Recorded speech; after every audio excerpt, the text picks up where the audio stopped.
মানে আমি আবারও বলতেছি, উনি যদি ডিভোর্স দিয়ে না থাকে তাহলে আমি ওনার সংসার করব, আর উনি যদি ডিভোর্স দিয়ে দেয় তাহলে উনি আমার কিছু বলার নাই গা।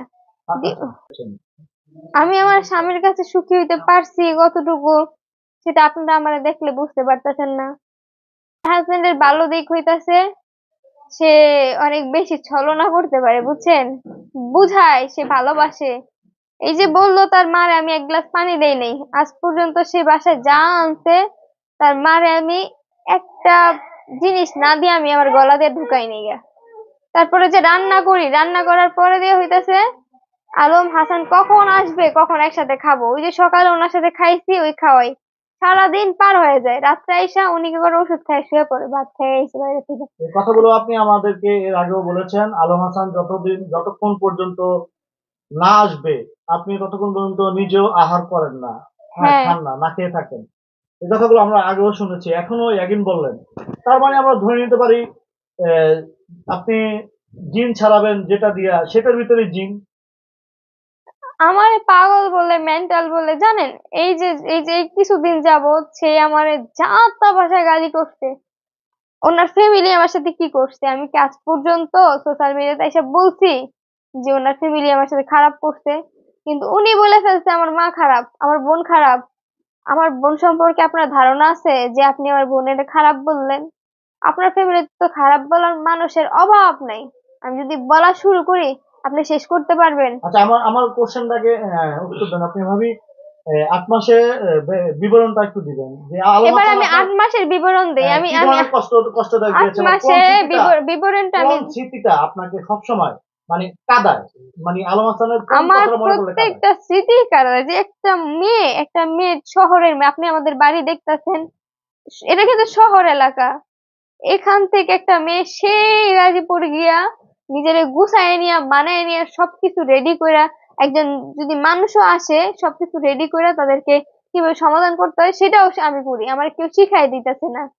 আর আলম হাসান হচ্ছে কি, আমার তার দাস হিসেবে রাখছে, যে এখন আমি একটু এসে বসছি, এই বসছো কে, ওই কাজটা করো, করে এই আবার বসছি, বসছো কে, ওইটা করো। মানে আছে না, একটু জিরাইতে দেয় বা একটু বসতে দেয়, ওইরকম কিছু না। আচ্ছা, আলম হাসান কিন্তু আপনার প্রশংসাও করেছিল আমরা যখন এবার আমি গিয়েছিলাম। বলি বলি আমরা আলম যখন হাসান গিয়েছিলাম, ওয়েট, যখন একটু আমার একটু প্রশংসা করছে, হ্যাঁ। আমি বলি আলম হাসান যখন প্রশংসা করছে, হ্যাঁ, তখন তার কাছে আমি ভালো ছিলাম, কারণ তার অতীত সম্পর্কে আমি কিছু জানতাম না। আমি হ্যাঁ, জানতাম না, আমি তখন আঁচও করতে পারিনি, তখন আমি বিশ্বাস করতাম আমার হাজবেন্ড লয়াল, আমার হাজবেন্ড কোনো মেয়েদের সাথে যাইতে পারে না। কিন্তু একে একে যখন 6 7টা বা 8টা 9টা 10টা এরকম দেখা লাইছি, তারপর হচ্ছে আমার বান্ধবীর সাথে, বুঝতে পারছেন? আমি আর আপনার বান্ধবী নিয়ে যখন আপনি বললেন, আমি একটু দেখা লাগবে না, আমি একটু বলি। এই বান্ধবীর বিষয়টা নাকি আপনি আপনি টোপ ফলাইছেন। টক ফলাইছি।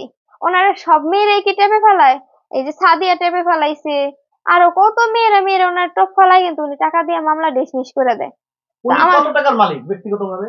আমি বলতে পারি না উনি ব্যক্তিগতভাবে কত টাকার মালিক, কিন্তু কিছুদিন আগে ঝগড়া হওয়ার পর আমাদের বাসায় আসবো, তখন কয় তোর বাপ মা কয় টাকার মালিক, আমি 50 থেকে 60 লাখ টাকার মালিক, দেখিস তোরে কি করি। আচ্ছা, 50 থেকে 60 লাখ টাকার মালিক একটা ফোরার টাকা হয়েছে আলম হাসানের, আপনি কি বলবেন? আমি জানি না, আল্লাহর বিচার, আল্লাহ যদি বিচার না করে তাহলে তার আমার কিছু করার নাই। আচ্ছা, এই যে মানে আপনার একটি কথা আমরা আলম হাসান আমাদেরকে বলেছে, আপনাকে বিয়ে করার কারণে আলম হাসানের বাবা তার বাড়ির যে উঠানে ফালাইয়া মাথায় পাড়া দিয়ে এই যে ধরেছে। এই ঘটনা আমি ধরবো, এখন এই ঘটনাটা আসেন। ঘটনাটা হচ্ছে কি, আলম হাসান আর পারভেজ ভাইয়ের বউরে নিয়ে আমারে বান্নারা গেছে। যাওয়ার পরে সেখানে তারা ওই যে মেলা হয় না, ওই মেলার ভিতরে ফুচকা খাইলো।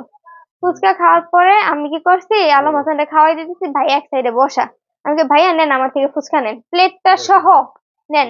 চামিচ যেমন করছি, হ্যাঁ, আমার থেকে ফুচকাটা খাইছে। হ্যাঁ, এটা হচ্ছে আলমের দোষ ধরতে হবে তার বোন নামে। সে আমার নিয়ে সংসার করবে না, কারণ আমার নিয়ে সুখী না সে।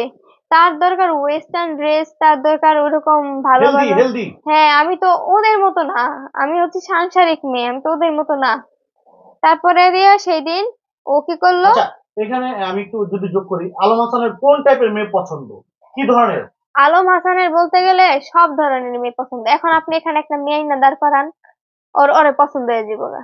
চেহারা ভালো হোক বা খারাপ হোক, আর পছন্দ হয়ে যাবে। আজকে একটা মেয়ে আপনারা দরকার হলে কারো দিয়ে কথা বলেন, আজকে যদি কোনো একটা মেয়ে মেসেজ দেয় না, কালকে উনি ওই মেয়ের সাথে দেখা করতে চলে যাবে।